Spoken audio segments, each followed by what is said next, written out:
Let's talk strategy, shall we? I'm Mother Nurgle, and this is my Reaver Shardcaller deck version 2. The first did well, but I do believe in constant tweaking. A deck is not just a deck, it has to fit with the playing style of the player and of course the local meta. But before I go through my deck, a few words on choosing board. This deck is built around objective grabbing, and you might think that that means you want to choose board first and would love a broad alignment. Not necessarily so. 3 objectives on your side of the board means 3 busy fighters. You would rather like another fighter, well, fighting, at least in the beginning of the game. And in my experience, it is easier to advance grabbing objectives on your opponent's side of the board than to backtrack, going back for objectives. Also, broad alignment. Well, both narrow and broad alignment work well. Choose the board that is the least advantageous for your opponent. You have cards to help you get to the objectives in your opponent's territory. Don't worry. On to the objectives. Yes, I am going with hold objective 1, 2, 3 and 4 and not 5 for reasons. Because, of course, I'm going with tactical supremacy 1 to 2 and 3 to 4. That means I can actually leave out number 5, which I've done. Also, more objectives. That has to do with objective grabbing. Planter standard. This means my leader has to go into enemy territory. We'll get back to that. Determined defender. Well, Arnulf and Targor will be objective grabbers in this game. Garrek will be a tank, and Saek and Kharsus will be the main fighters. So there is definitely a possibility that at least one of either Targor or Arnulf will be standing on the same objective for several turns, which means easily obtained. And of course, Supremacy. Yes. They are all in the face. There are no immediately scoring of glory points, and there are no third end phase scoring of glory points. And that means, of course, that they are not that heavy on the glory points. Most of them are only 1, and a few of them are 2 and even 3. I have included a few of the Khorne specific kill cards as well, because it works. As of now, there are not objectives enough for an objective grabbing deck unless you play Stormcast. And if you do play the Liberators, I feel you lack the movement and the numbers to actually play the objective grabbing game. So, Khorne it is, 5 models. They have the movement, they have the numbers, and this for some sweet killing, because we are playing Khorne, right? So, on to the upgrades. And of course, I have named this deck after Shardcaller. This is a very interesting card. At first sight, it sounds amazing. At the beginning of each action phase, you can switch an objective held by this fighter with any other objective. So, this is how you get to the objectives far from no man's territory. But, even if you get it in the first round of the game, then you can only benefit from this card twice. In the beginning of the second action phase and the third. So is it worth it? Well, the interesting thing about this upgrade is that it's more or less a fifth action. It is not a reaction. It is just something you do in the beginning of the action phase. So you can say, yeah, a fifth activation really. And that is definitely great. You still have 4 activations left. So I like it, and I have benefited from it several times. I like to put it on either Targor or Arnulf, far from the fighting, preferably, and an objective, of course. So that's the first upgrade. Then I am going with the Dazzling Key and the Shadow Key.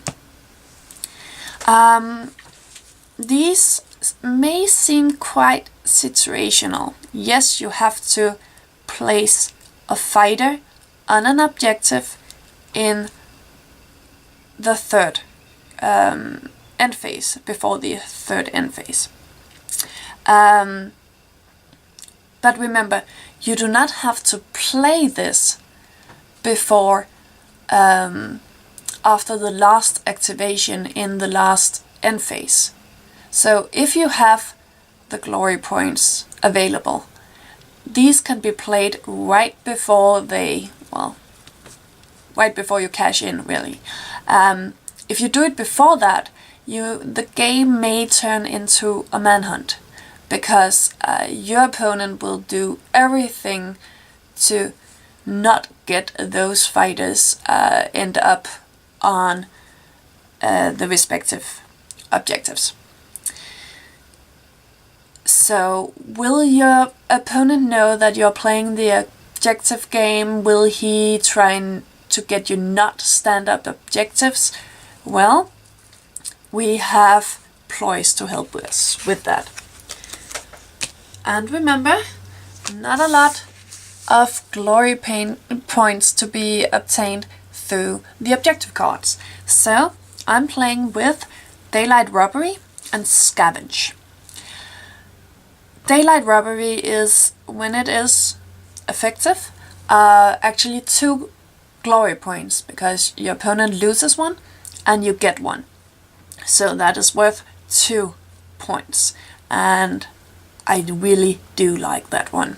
Scavenge is a reaction, and it is played after a friendly fighter's attack action that takes an adjacent enemy fighter with an upgrade out of action. So quite situational, but most fighters on the front line do have upgrades.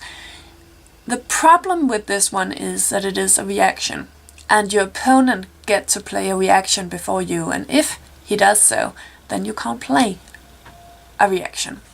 So, well, works so far, but there's a problem with it. Then I have Cunning Duelist, because that makes me switch fighters' places. And that means if your opponent stands on an objective, you can switch place with him. And that is definitely great when you're playing an objective grabbing deck. I have had problems with this card fighting Sepulchral Guard because they died. So I hit them, then they died, and well, then I can't switch places with them. So, but it will definitely work better against orcs or liberators. Lastly, Frenzy, Whirlwind of Death, Great Strength, Berserk Charge, Bloodslick, and Great Fortitude. These are for Garrek, because he will be our tank in this game. So the defensive cards go on Garrek. And these are for Saek and Kharsus, because they will be our main fighters. So, onto the PLOYS. Let's start with some repositioning, shall we? Shifting Shards. Move an unheld objective 1 hex. You cannot move it into a hex that already contains an objective. What you can, though, is to move it into a tile, a hex, where your fighter, a fighter, is already standing. So if you're standing next to an unheld objective, this is actually a way to get it. So play it right before the end phase. This is great. Then of course Confusion works the same way as the upgrade we had before. Cunning Duelist. Choose two fighters that are adjacent to each other and switch them. So if your opponent tries to deny you the objectives by standing on them, this works. Sidestep. This is a friendly fighter, push 1 hex, so that's pretty much the same as shifting shards. And Distraction. Choose an enemy fighter and push them 1 hex.